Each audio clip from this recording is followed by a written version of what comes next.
I'm going to give you 10 rules for profitable self-discipline. These are rules of my own making. They're very homely, some of them, but they'll be very helpful. And number one is keep cool when other people get hot.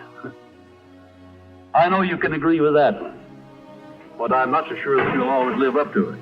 We're inclined, all of us, to get hot when the other fellow gets hot. Say angry things when the other fellow starts saying angry things.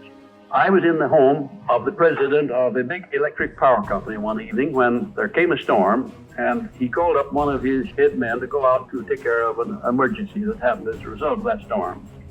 It was on Sunday evening.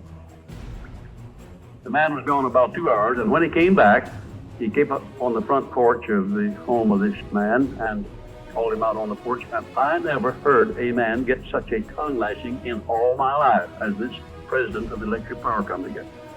So you blankety blank blank, you think because you're the president of the company, blankety blank blank, and I'm just as good as you are, blankety blank blank. Oh, it was terrific. I only heard one side of the conversation because there was only one side of it. One man was doing all the talking, and one man was doing all the listening. And after this had been going on for fully 3 minutes, the other man ran out of wind and had nothing more to say. He was mad, you see, because they called him out on this stormy night. I heard the president close the door and he came back and he just smiled and said, "Why, the man was a little bit hot, wasn't he?" That's all he said. A little bit hot, wasn't he? I expected any moment to hear this begin to fly out there. But you see, there was a man who had risen to great heights of achievement financially, and he had done it by self-discipline in every respect. And he didn't propose to allow a workman who had been temporarily unbalanced by his anger to throw him off balance and make him stoop to that level. He just didn't propose to have that done. And you'll notice when you get into an argument with anyone, and you're apt to if you don't watch yourself, that if you just remain silent while the other fellow is blowing off his top, he finally gets to the point where he's got no more top to blow off.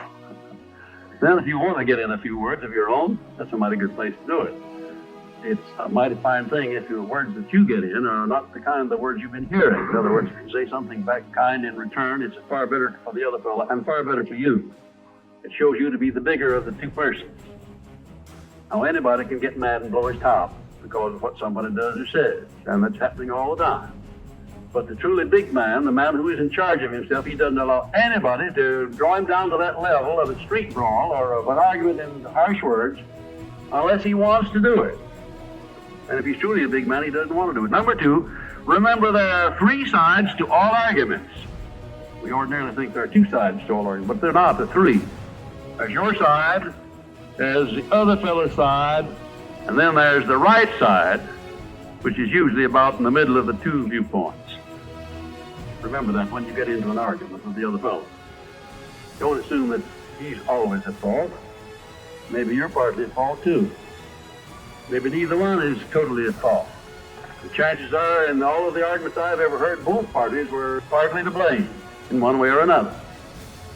I have never yet heard of an argument where one party entirely was to blame, although I suspect there are such arguments at times. Number 3, never give directives to a subordinate when you're angry. If the matter is urgent, then cool off quickly. Number 4, treat all people as nearly as possible as if they were rich relatives from whom you expected to be remembered in their will. Now that's a good one. That's a honey. That is a honey. If you'll just do that, treat all people as if they were rich relatives from whom you expected to inherit something at their death. And you can do that. You know, if you had a rich relative that had $1 million he was going to leave to you, or you suspected he was going to, it wouldn't make very much difference what he said or did. He would never throw you off balance. You'd never talk back to him, would you? Of course you wouldn't. You'd be quite silly if you did.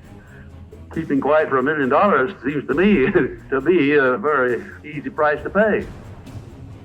Number 5, look for the seed of an equivalent benefit in every unpleasant circumstance of which you meet, no matter what the unpleasant circumstance is. Make it a point to discipline yourself so that you look for that seed of an equivalent benefit, and you start looking in connection with the circumstance. Don't wait a week or two till you've all worked yourself up about it. Start right in where you stand. It'll lessen the blow. It'll lessen the hurt of the wound, whatever it happens to be, if you start looking for that seed of an equivalent benefit. And number 6, learn the almost forgotten art of asking questions and then listening to the answers instead of getting the other fellow told off. It gives you an awful lot of satisfaction when you're angry. It gets the other fellow told, doesn't it? And the temptation is very great to do that. I know, because I've been there many times. Don't do it. Be bigger than that. Listen to what the other fellow has to say, and then when somebody makes a statement that you're not sure about, learn to ask this one question. It's one of the most important questions in life. It'll serve more purposes than any other short question that I can think of. When somebody makes a statement that you're not sure about, or that you doubt, or that you question, ask a 4-word question. How do you know? And then wait for an answer. It seems squirm. Oftentimes there is no answer. People make wild statements that they came back up. And instead of getting into an argument and making an incident out of the matter, getting yourself worked up into an argument, let the other fellow stew in his own fat by putting him over the barrel by that question, how do you know? I had a clergyman in my class once who was very, I just don't know exactly how to describe him. He was a fanatic, you might say, on the subject of religion. And he was sure that he knew exactly what was going to happen to me after death. He said so in no uncertain terms, not in the class, but in a private conversation. He raved and ranted for quite a little while about it. And when he got through, I said, how do you know, Parson? Well, that really put him over the barrel. He said, that's the way I feel about it. That's my faith. I said, well, now, having belief and faith is one thing, but having evidence is something else again. How do you know what's going to happen to me after I die? I don't know, and I doubt that you do. How do you know?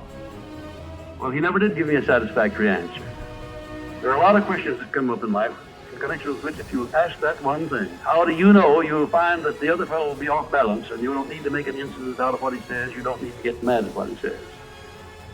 7, never say or do anything which may influence another person without first asking yourself this question. Will it benefit him or hurt him? And if it will hurt him, don't do it. Don't say anything or do anything that would hurt another person under any circumstances, no matter how much he may deserve it.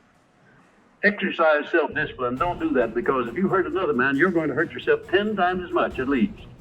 Because that hurt will come back on you. I don't care who you are or what circumstances you're working under or living under. If you hurt another person, you will be hurt 10 times as much. And if the hurt doesn't come immediately, the rate of interest on that is compound interest on compound interest, and it'll be 100 times as great if you wait long enough.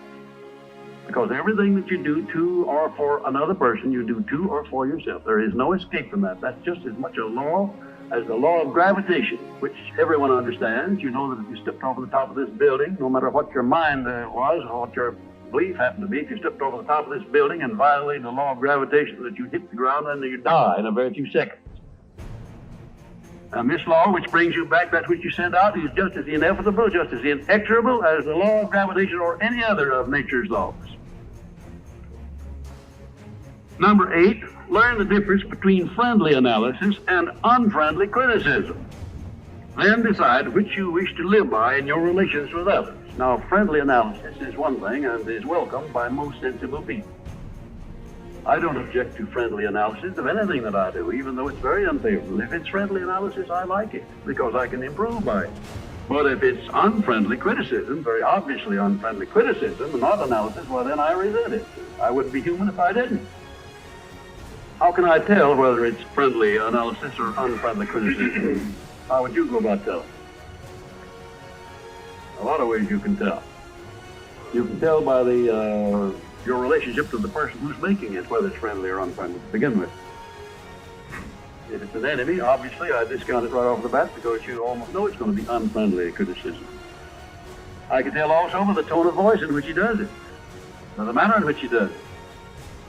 Because a man who engages in unfriendly criticism generally uses a few epithets along with it that clearly indicates that he's biased. If you have self-discipline, you're not going to be influenced by that kind of a person. And number 9, remember that a good leader in any calling is one who can take orders as cheerfully as he gives them. And number 10, last but not least, remember that tolerance in human relations is just as important as tolerance in the operation of mechanics.